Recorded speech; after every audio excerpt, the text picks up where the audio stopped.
Hello and welcome back to the British Touring Car Podcast. We are back once again with a series that we did during COVID times. Yeah, because we all remember those days, don't we? And we're back in a video format now. We are on YouTube for these and we're going to take you through some top fives through this mid-season break. Yes, few ground rules because lists do tend to trigger people. Okay? They do. So these are opinions, they're not facts, and we're not going to be putting these drives in any kind of order. Just because we've listed them in the way we do not think that's 5 to 1 or 1 to 5. We will, at the end, for controversy reasons, give our pick for number 1 in each of these lists, and we'll probably argue with each other about that. Because I've not told you who my number 1 is, or vice versa. No. But these lists, they're just a bit of fun. If you don't agree, you don't need to get angry, you don't need to unfollow, leave us a 1-star review. That happened in lockdown, that was good, wasn't it? If you do disagree, let us know in the comments below. Have a discussion about it, because there are so many different people through so many different eras, especially for the couple of categories that we're going to look at over this mid-season, that drivers from different times people prefer different drivers, so there's always going to be controversy when it comes to these bits and pieces. But we're going to kick it off with the top 5 drivers from 2000 to 2009, so the 10 years encompassing both ends. Well, it's 10, yeah, maths. And I think we've based quite a lot of this on stats, probably. Yeah, so again, as you've just seen there, some of the maths will probably be wrong, as I can't math very well, okay? Yeah, I haven't checked his maths. We have done this based on the fact that we both came to the touring cars. For me, it was 2005. I know you're a little bit earlier than me, but that's when I was really into the touring cars. I'm aware of stuff previously because of the Plato book and other bits and pieces, but 2005 was my sort of awakening, and I know you were a little bit earlier. There's absolutely no point us talking about the 1980s or before, because we just don't know enough. And last time we did this, without putting a time limit on, we got a 2-star review because we missed out some chap from the 1970s. So please don't be that guy. Yeah, so to kick us off, really, in the 2000s, there's going to be 3 or 4 drivers that you go, yes, they're almost always going to be in someone's top 5 because of how notable they are for their performances. But where should we kick it off? Well, look, everyone is going to be thinking the obvious at home, so we're going to start with Jason Plato for me. A BTC stalwart. Obviously, as you said, this is the years 2000 to 2009. During this period, he raced from 2000 to 2001, had a break in 2003, and then was back in 2004 until 2009. Jason Plato, as I say, everybody who is half interested in racing will know the name Jason Plato. Yeah. Or we like fifth gear. Yes. During this period, he took 1 championship win. That was in 2001 with Vauxhall. He was runner-up a stunning 3 times during this period as well. That was 2006, 2007 and 2009. That was really at the pinnacle of his infamous battles with Matt Neal. More on him later, I'm sure. Yep. His worst performance in this time span, this is crazy in my mind, was 2005, where he finished 4th. Can you imagine that? 10 years, or 9 years, because he missed a year, where your worst overall finish in the championship is 4th. It is quite astonishing, his consistency and his speed that he's shown pretty much, give or take, throughout his whole career, but specifically in this 10-year period. He was the man to beat.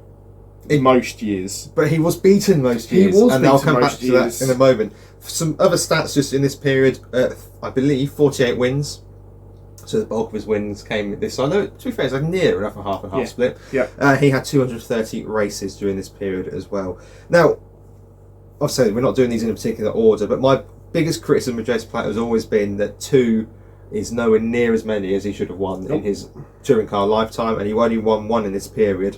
And I think he should have won at least another 1 during this period. Especially when you look at the other drivers that were there in that period as well, and the amount, do I dare say, lack of competition that there is, certainly compared to more recent times. I think you can look at it in 2 ways. One, the grid was smaller. Yes, yeah. But I think the drivers were generally better. You look at the grids from that year, you're racing Thompson, Muller, Neal, Giovinazzi in later years, Turton's coming through. Yep.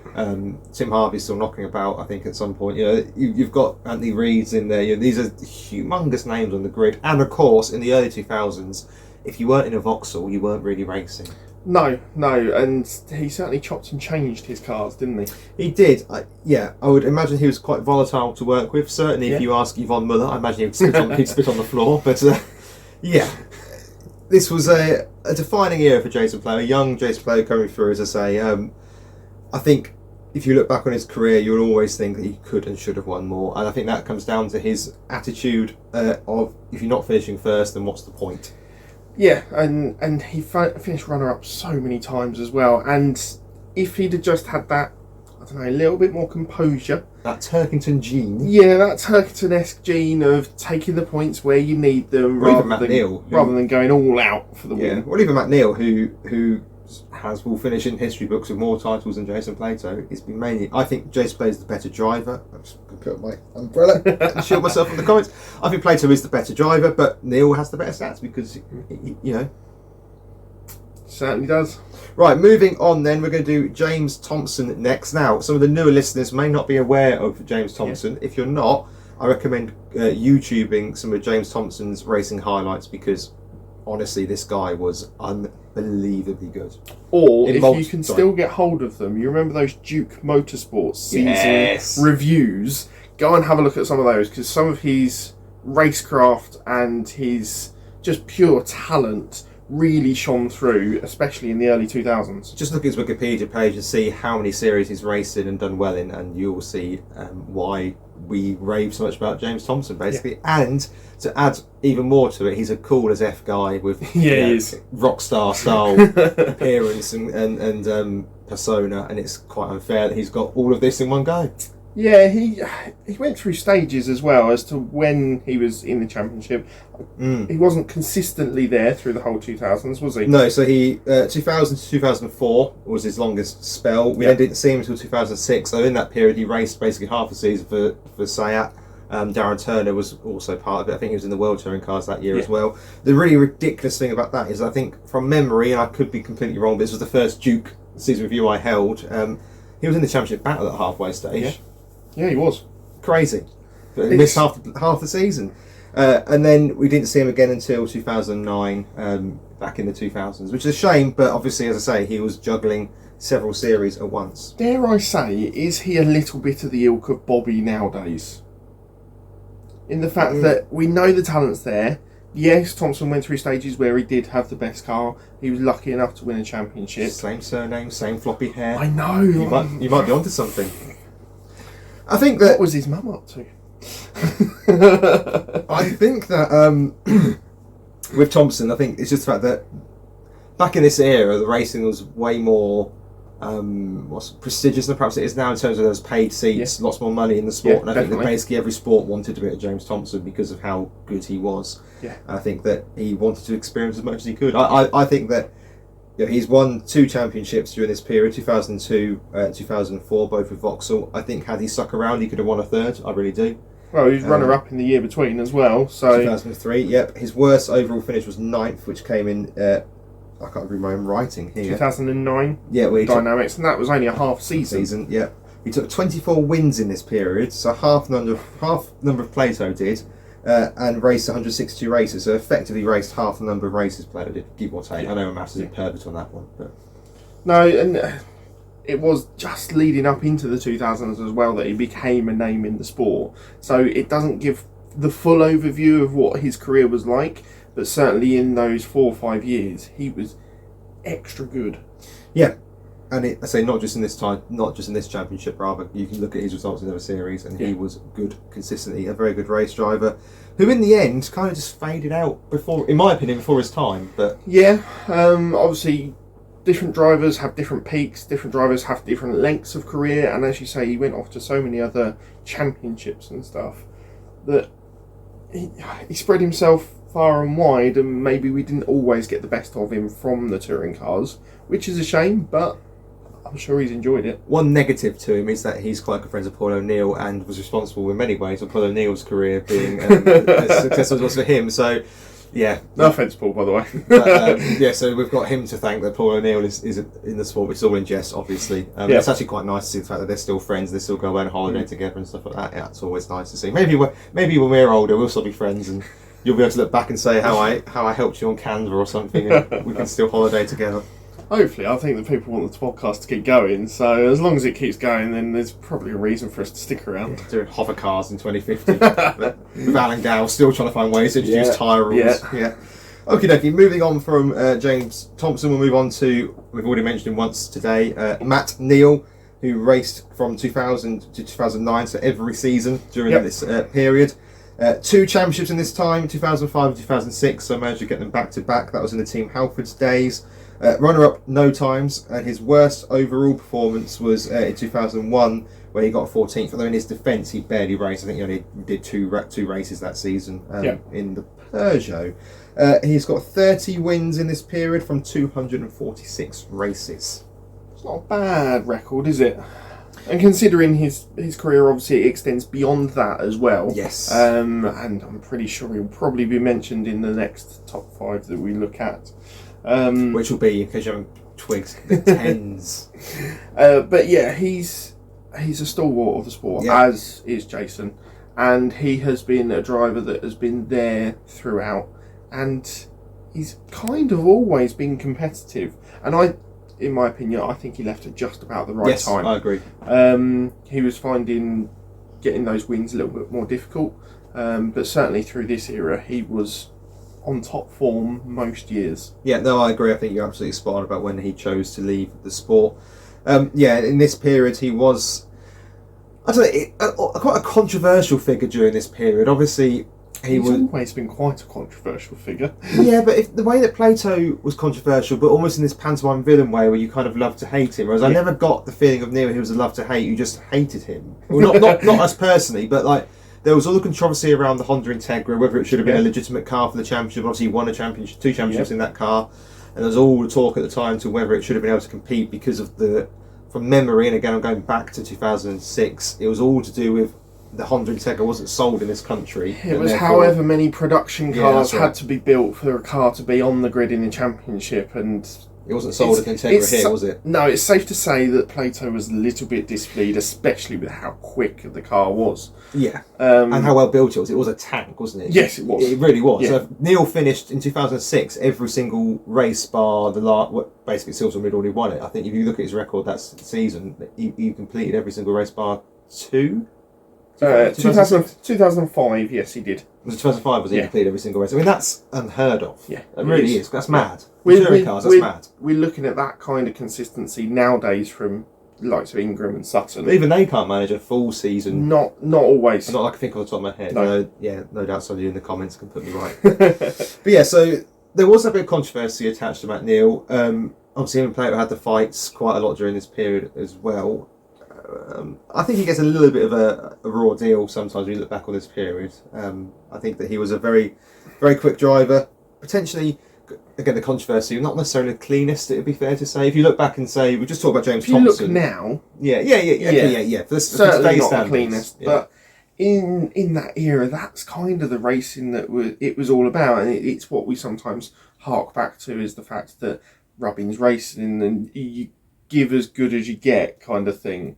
And if you get a little punt up the bottom, then you give it back to the next driver or the same driver. I think part of that controversy to come back to is the fact that the car was so strong that it could basically be a Volvo battering ram and get very little to no damage. Yeah. As I say, I think he gets a little bit of a raw deal.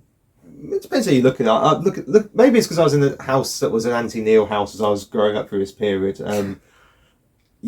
The side of the debate was very, very much Jason Plato in my house growing up. And actually, it's only really in retrospect, I think perhaps it's a little bit harsh on Neil. But yeah, certainly very good in this period. I'm going to ask you a question. Cool. Don't feel you have to answer. Okay. I've already given my view. Plato or Neil? Bearing in mind we want this to be about 20 minutes long. As in, who's the better driver just in this period? No, as in, who is the better chef? Or career-wide? In this period. Oh, yeah, this period. We're doing a bit this period, yeah. I know, obviously, Jason only won one in this period, but his consistency was second to none. Yeah, McNeil's won 2. There was obviously the controversy over the car. I think Plato just snatches it, but it's incredibly close between the two of them. And it's difficult to see, obviously, of the other 3 drivers, 2 more, which we're going to get to, how those other 3 come that close to those 2, in my personal opinion. All I say on that is Be careful, Sam. Be careful. Right, okay, moving on to the fourth driver in this list, and this is one of my personal favourite drivers of all time, and I really do feel we're going to be doing an underrated driver video in the future, and well, spoiler alert, he's going to feature. Yep. I'm going for Btcc Drivers, now who's only in the series 3 years during this period, from 2006 to 2009. In that time, 2 championships, 2007 and 2008. Well, that's 4 years. My apologies, maths is terrible. Worst performance was 2006, so his debut year he finished 5th. Yep. With 22 wins out of 120 races. In an era where the grids were starting to get bigger and bigger, we were seeing a lot of more privateer cars. It was that almost changing period into those NGTC cars, and there were kind of 3 main teams, Vauxhall being one of them, and he got into that team at just the right moment. But he also took the opportunity with both hands. Yes. You look at the other drivers on the roster at that period. Tom Chilton was knocking around Vauxhall. Yep. Matt Neal was there during that period as well. Yeah. They didn't win championships. No. Giovanardi did. He was hellishly consistent as well. Well, and you look at his record outside of the touring cars, similar to James Thompson. This is an all-round racer who is fast wherever he goes. Yeah. Was pretty clean as a driver. Pretty clean compared to some incidents, namely Bombhole at Snetterton. Compared to who the two we've just discussed. Yeah. I'd say he was cleaner than those, as it were. More precision driver than precise. More precise, yes. More precise, perhaps, in his overtaking. He was calculated at times, and I think his experience of previous championships really helped him out in settling into the touring cars, because the different disciplines that he'd done, he kind of fitted in quite nicely. He took to the boisterous nature of it at that time quite well, and was able to give as good as he got. And he was the first international driver that we'd seen for a good couple of years that had really taken it to Plato, Neil, Turkington, the other drivers that were there or thereabouts. Are you not counting Zilliamerk during this time? No, I'm not. But that is excellent niche knowledge. Yeah. Urquhart. I don't think Giovanardi gets spoken about enough when we talk about the greatest drivers of the touring cars, in my personal opinion. I think he's always a little bit forgotten. Okay, look, we've got some great ones in our current era, Sutton and Turkington, etc. Your Neils and your Platos will always go down there, as will your Sheddons, obviously. But for me, to achieve that much in such a short period of time. And just to put it out there, 3 non-finishes in 3 seasons: 2007, 2008, 2009. One of those was a do not start. Yeah. And that was in the final round of the season where he'd already won, so it didn't really matter. It's unbelievable consistency. Yeah, he was a heck of a driver, incredibly fast, and I don't think he gets enough credit, personally. And, can I just say, just before we move on, in 2010, when we thought he might come back for another season, he won the first 2 races, then finished 5th, and then we didn't see him again. No. I was like, what? That was a shame. That was a funding issue, wasn't it, from memory? Yeah, which was a shame. And it just goes to show you could be a really, really good driver in this series and still struggle to get funding, a la Bobby Thompson. Yep. Right, okay, the last one before we go on to our driver from this era. Yvonne Muller, he's got to make the list for me. 2000 to 2005. Won a championship in 2003 with VX Racing. A runner-up in 2001, 2002, 2004 and 2005. So a runner-up in all the years that he was here. 35 wins. Worst overall performance was 4th in 2000 and 150 races during that time.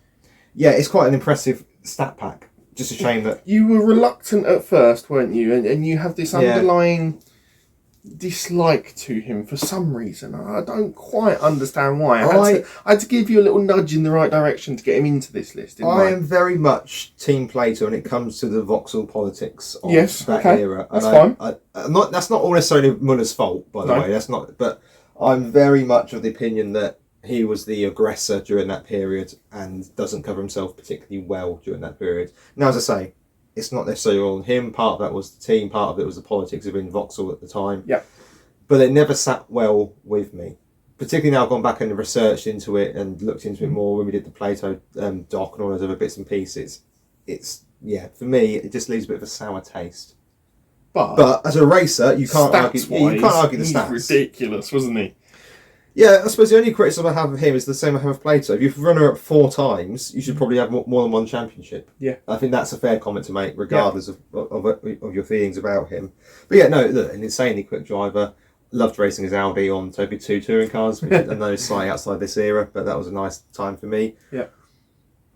And yeah, a driver that's done well outside the sport as well. He's a very accomplished racing driver. There's no arguing. Yeah, that. he went on to World Touring Cars and did extremely well there as well. And to go, I know they're very similar disciplines, but to go from British Touring Cars to World Touring Cars, we've seen good drivers struggle. Turkington comes to mind. Prio coming back the other way. Yes. Chilton comes to mind. Chilton, yeah. So it's not the easiest move to make, but you've got to have some damn good talent to be able to make that work. Absolutely. And he certainly did. Absolutely. Okay, right. Out of those 5 then, who is your best number 1 driver from this era? This era only, we're not looking at what they went on to achieve otherwise, and in touring cars as well. So in my head, I've got to balance a few things up.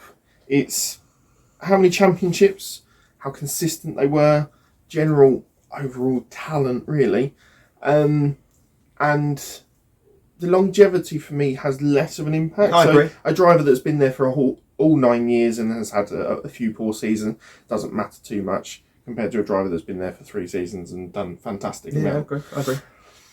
So it's difficult. I know that. We know that. I think I am actually going to plump for Muller. Wow. Sacre bleu. Just because of that consistency. Yes, he only won one championship, but in every other season he was second. And he was there or thereabouts. He's a loser. Yeah, but I don't know. Wow. Okay. Plato only won 1 in that era. Okay. Neil won 2. Yeah, I'm going for Muller. 3 drives in that era won 2. Yeah. Muller was not one of them. I know. Wow. I'm actually astonished. Who are you going for? Genuinely James Thompson for me. Okay. The stats are incredible, ridiculous. He only won 1. No, he won 2 He actually, won 2. didn't he? He won 2. He hardly raced, won 2 championships. Okay. I think that's what slightly lets it down for me, is that he didn't compete as much as he should have done. Yeah, but he's got 2 championships on his mantelpiece. Yeah. Out of competing less than Plato did, who's only got 1. Yeah. Competing less than Neil, who's only matched him.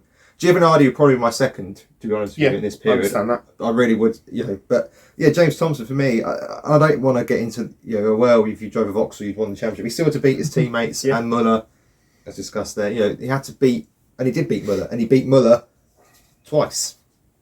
Yeah. I don't know. Just I really didn't expect you to be going down the Muller route. that was a corner I wasn't expecting you to go around. Okay, that's fair enough.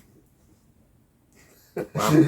Let us know your thoughts and feelings, whether you think we've got those top 5 bob on, or whether you think there should be other drivers in there. Who you think is your best driver from 2000 to 2009. And of course, we will be back with another top 5 looking at drivers from 2010 to 2019. As always, like, share, subscribe, tell your friends, tell the postman, tell the milkman, tell anyone you find in the street, and flag them down and say, have you heard of the British Touring Car Podcast? If it's safe to do so, please don't get in any harassment charges. But yeah, liking the video, subscribe to the channel, all those kind of things, leaving a review really, really does help us. In an era where online is getting more and more saturated and algorithms are getting more and more complex to beat, that stuff helps more than you could ever know. Yep, we'll be back again soon for another top 5.